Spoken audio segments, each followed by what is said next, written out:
কি করছো তুমি রান্না করে? চিকেন বানাচ্ছি। চিকেন? এত রাতে চিকেন? তুমি তো বলে শরীর খারাপ, চিকেনটা তো আমি বানাই। ঝাল ঝাল করে? লাল লাল ঝাল ঝাল। লাল লাল ঝাল ঝাল কিভাবে বানাচ্ছো একটু শুনি। ফোড়ন দিলাম গোটা গরম মশলা, সাদা জিরে, শুকনো লঙ্কা, তেজপাতা, গোটা গোলমরিচ, একটা স্টার আনিস। ঝাল ঝাল করে বানাচ্ছো? একদম। মশলা কোথায়? মশলা খালি তো পেঁয়াজ ভাজছো, মশলা কোথায় দেখি? আদা, রসুন, টমেটো। সাদা সাদা তো মশলা। কাশ্মীরি লঙ্কা পড়বে এর মধ্যে, জিরা গুঁড়ো, ধনে গুঁড়ো, হালকা নুন, মিষ্টি। মুখে স্বাদ আসবে খেলে? একদম দৌড়াবে।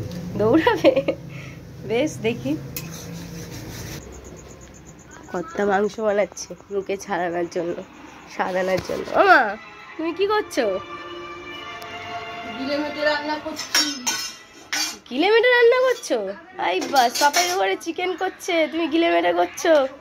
কই দেখি কেমন বানাচ্ছো।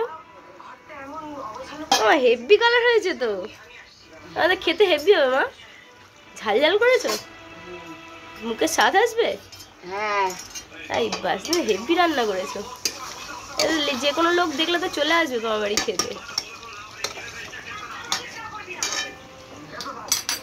মা বানাচ্ছে গিলেমেটে, বড় বানাচ্ছে চিকেন। সারাদিন খেতে পারিনি, মুখে কোনো স্বাদ নেই, এতটাই জ্বর।